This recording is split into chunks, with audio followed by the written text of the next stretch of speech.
Big boss के घर में कल 24 घंटे नहीं, बल्कि ऐसा लगा जैसे एक पूरी राजनीतिक सदी गुजर गई। सही कह रहे हो। हमने एक सरकार बनते देखी, उसे कुछ ही दिनों में मतलब एक तानाशाही में बदलते देखा, और फिर गिरते हुए भी देखा। और फिर एक बगावत के जरिए उसे गिराए जाते हुए भी देखा। और जब घर के अंदर की एक क्रांति अपने पीक पर थी, हाँ, तभी घर के बाहर से एक ऐसी ताकत ने दखल दिया जिसने मतलब नए बने राजा को भी पहली ही रात में एक चेतावनी दे डाली। बिल्कुल। कल का एपिसोड खेल से ज्यादा एक पॉलिटिकल थ्रिलर था। बिल्कुल था। तो आज हम 14 नवंबर 2025 के इसी बिग बॉस 19 के एपिसोड की परतें खोलेंगे।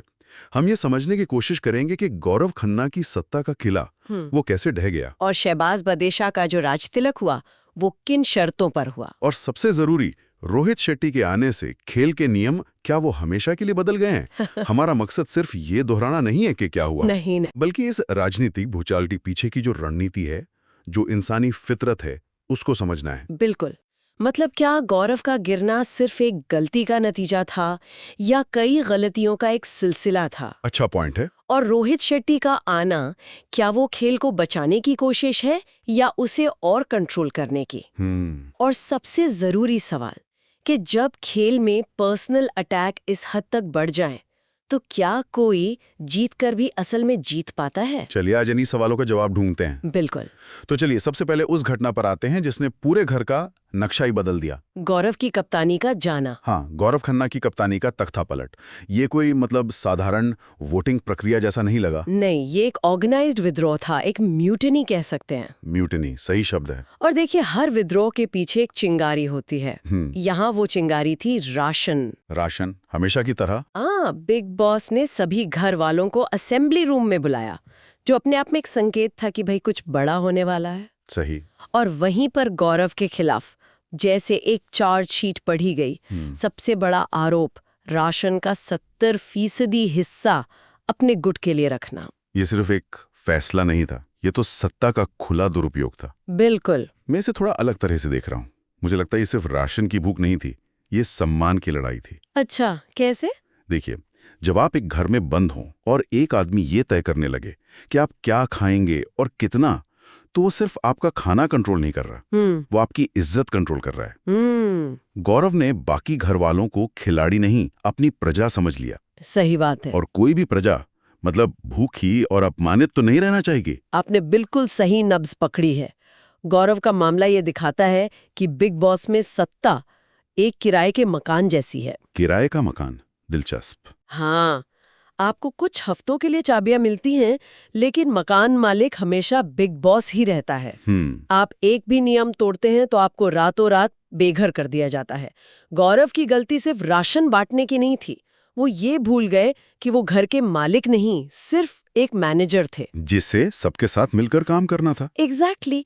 उन्होंने सहयोग की जगह तानाशाही चुनी। और इस तानाशाही का अंत भी उतना ही नाटकीय हुआ। वोटिंग हुई और गौरव की सत्ता जाते ही वो सीधे सीधे नॉमिनेशन के बवंडर में फंस गए। और अकेले नहीं, उनके साथ 7 और लोग, अमल, फरहाना, तानिया, कुनिका, अशनूर, प्रणित और मालती, ये सब नॉमिनेट हो गए। तो सत्ता जाते ही ये जो सुरक्षा कवच है, इसका इस तरह गायब हो जाना, ये क्या दिखाता है? ये दिखाता है कि बिग बॉस के घर में वफादारी नहीं, मौका परस्ती चलती है। जो लोग कल तक गौरव की हाँ में हाँ मिला रहे थे, शायद एक सेब ज्यादा मिलने की उम्मीद में, हाँ, आज वही लोग उसे बाहर निकालने के लिए सबसे आगे खड़े थे। ये क्लासिक डूबते जहाज से कूदने वाली मानसिकता है। बिल्कुल। जैसे उन्हें लगा कि कप्तान का जहाज डूब रहा है, सब अपनी अपनी लाइफ बोट लेकर कूद गए। और ये शहबाज के लिए भी एक चेतावनी है कि उसकी सत्ता भी उतनी ही अस्थायी है। बिल्कुल। तो घर के अंदर तो मतलब सत्ता का समीकरण पूरी तरह बदल चुका था। हाँ, नया कप्तान आ गया था। एक नया कप्तान गद्दी पर बैठ चुका था, लेकिन असली भूचाल तो तब आया जब घर के बाहर से एक ऐसी आवाज आई जिसने नए कप्तान के इरादों पर भी पानी फेर दिया। वीकेंड का वार, लेकिन इस बार सलमान खान की जगह रोहित शेट्टी थे। और रोहित शेट्टी सिर्फ एक होस्ट बनकर नहीं आए, वो एक मैसेज लेकर आए थे। बिल्कुल।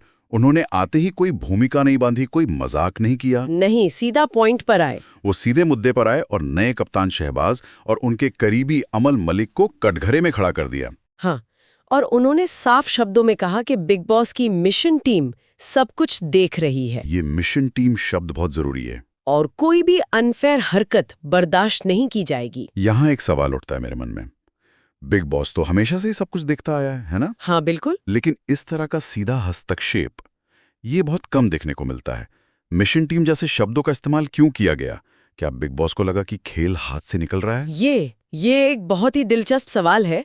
मुझे लगता है इसका लेना देना नए कप्तान शहबाज के रवैये से है। अच्छा। शायद बिग बॉस की टीम ने ये देखा कि गौरव की तानाशाही के जवाब में शहबाज और उसका गुट वो बदले की राजनीति पर उतर आया है। हो सकता है उन्होंने कुछ ऐसी बातें कही हों या कुछ ऐसा प्लान किया हो जो खेल की भावना के खिलाफ था।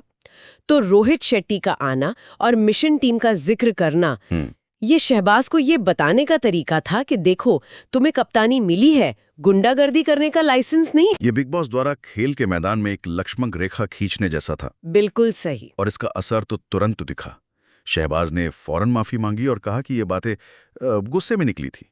लेकिन क्या ये वाकई दिल से निकली माफी थी? नहीं। या कैमरे के सामने अपनी इमेज बचाने की कोशिश? ये 100% एक स्ट्रैटेजिक माफी थी। मुझे भी यही लगा। शहबाज समझदार खिलाड़ी है। उसे पता चल गया कि जिस रस्सी पर चढ़कर वो सत्ता तक पहुंचा है, वो रस्सी बिग बॉस के हाथ में है। और वो उसे कभी भी खींच सकते हैं? कभी भी।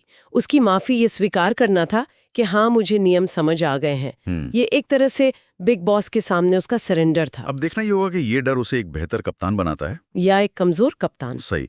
और जब ऊपर इतनी बड़ी राजनीतिक उथल-पुथल होती है तो उसका असर नीचे तक तो आता ही है। हाँ, आम जनता पर, मतलब बाकी घर वालों पर। बाकी घर वालों के रिश्तों में भी दरारें दिखने लगती हैं। गौरव की कप्तानी जाने के बाद का एक छोटा सा वाकया। आप तानिया वाले वाकया की बात कर रहे हैं ना? हाँ। जब गौरव ने हार कर कहा कि जिसे जो ड्यूटी करनी है वो हाथ उठाए। हाँ, एक तरह से उसने सरेंडर कर दिया था। वो उसका एक तरह से सफेद झंडा दिखाने जैसा था कि भाई मैं हार गया। हाँ, और उसी पल तान्या ने कहा मैं कोई ड्यूटी नहीं करना चाहती। पहली नजर में तो ये आलस लग सकता है, या फिर गौरव के खिलाफ एक आखिरी चोट हो सकता है। लेकिन मुझे लगता है कि इसका निशाना गौरव नहीं, शहबाज था। अच्छा, ये कैसे? ये शहबाज की नई सत्ता को टेस्ट करने का एक तरीका था। तानिया शायद ये देख रही थी कि नया कप्तान इस तरह की खुली बगावत को कैसे हैंडल करता है। ये बेहतरीन विश्लेषण है। शुक्रिया। ये सिर्फ गौरव की गिरी हुई सत्ता पर एक आखिरी चोट नहीं थी, बल्कि ये एक पावर वैक्यूम में उठाया गया कदम था। पावर वैक्यूम, सही। जब एक लीडर गिरता है और दूसरा अपनी सत्ता ठीक से स्थापित नहीं कर पाता, तो बीच में एक अराजकता का छोटा सा दौर आता है। लोग नियमों को, अथॉरिटी को चैलेंज करते हैं। तान्या का ये कदम उसी अराजकता की एक चिंगारी थी। वो कह रही थी, राजा मर चुका है, नए राजा की जय हो, लेकिन पहले साबित करो कि तुम राज करने के लायक हो। तो एक तरफ सत्ता की ये बड़ी बड़ी रणनीतिक लड़ाइयां चल रही थी, और दूसरी तरफ घर में एक ऐसा जहर घुल रहा था जिसका मतलब खेल से कोई लेना देना नहीं था। आप कुन्निका और मालती के झगड़े की बात कर रहे हैं? हाँ, मैं उसी की बात कर रहा हूँ, जहाँ बात किसी की सेक्सुअलिटी पर सवाल उठाने तक पहुंच गई। और ये वो लाइन है जहाँ खेल का मजाक एक बहुत ही भद्दी और पर्सनल लड़ाई में बदल जाता है। बिल्कुल। सच कहूं तो ये देखकर मुझे बहुत असहज महसूस हुआ। अब तक हम रणनीति, टास्क, राशन, इन सब की बात कर रहे थे। ये सब खेल का हिस्सा है। सही। लेकिन जब आप हताशा में किसी के चरित्र पर, उसकी पहचान पर, उसकी सेक्सुअलिटी जैसे निजी और संवेदनशील मुद्दे पर हमला करते हैं, तो आप खेल नहीं खेल रहे होते। आप सिर्फ एक घटिया इंसान बन रहे होते हैं। एग्जैक्टली। और इसका असर पूरे घर पर पड़ता है। ये एक ऐसा घाव है जो आसानी से नहीं भरता। कभी नहीं भरता। आप टास्क में किसी को हरा दें, अगले दिन शायद आप दोस्त बन जाएं, लेकिन इस तरह का पर्सनल अटैक ये रिश्तों में हमेशा के लिए एक दरार डाल देता है। हाँ, और इससे घर का पूरा माहौल जहरीला हो जाता है। जहरीला, बिल्कुल। आपने सही शब्द इस्तेमाल किया, क्योंकि ये जहर फिर फैलता है। कुछ लोग कुनिका का पक्ष लेंगे, कुछ मालती का। घर दो गुटों में बढ़ जाएगा। रणनीति पर नहीं, नैतिकता पर। और इस तरह की लड़ाई का कोई विजेता नहीं होता। ये दिखाता है कि घर के अंदर का प्रेशर अब इतना बढ़ चुका है कि लोग अपनी फ्रस्ट्रेशन निकालने के लिए किसी भी हद तक जा रहे हैं। वो भूल गए हैं कि देश उन्हें देख रहा है। वो भूल गए हैं कि खेल खत्म हो जाएगा, लेकिन ये शब्द हमेशा के लिए रिकॉर्ड हो जाएंगे। तो इस सब का मतलब क्या निकलता है? हमने एक ही एपिसोड में एक तानाशाह का पतन देखा, एक नए कप्तान का उदय देखा, जिसे पहले ही रात चेतावनी मिल गई, और एक बाहरी ताकत यानी रोहित शेट्टी को आकर खेल के नियम फिर से याद दिलाते देखा। और इन सब के बीच हमने खेल के तनाव को रणनीतिक लड़ाइयों से निकलकर गंदे व्यक्तिगत हमलों में बदलते हुए भी देखा। हाँ, राशन की लड़ाई से शुरू हुई बात किसी की सेक्सुअलिटी पर सवाल उठाने तक पहुंच गई है, जो घर के नैतिक पतन को दिखाता है। ये सब देखने के बाद एक बड़ा सवाल जहन में आता है। घर वाले अब एक दौराहे पर खड़े हैं। रोहित शेट्टी ने अनफेयर खेल के आगे एक लक्ष्मण रेखा खींच दी है, तो अब क्या होगा? यही तो $1 मिलियन सवाल है ना? क्या ये चेतावनी घर वालों को अपनी रणनीति बदलने पर मजबूर करेगी और हम एक ज्यादा साफ सुथरा खेल देखेंगे, या फिर सत्ता का नशा और व्यक्तिगत दुश्मनी उन्हें और भी खतरनाक रास्ते पर ले जाएगी, जहां वो इस लक्ष्मण रेखा को भी पार करने के नए और ज्यादा शातिर तरीके ढूंढ निकालेंगे? क्योंकि बिग बॉस के घर में नियम तोड़ने के लिए ही बनाए जाते हैं।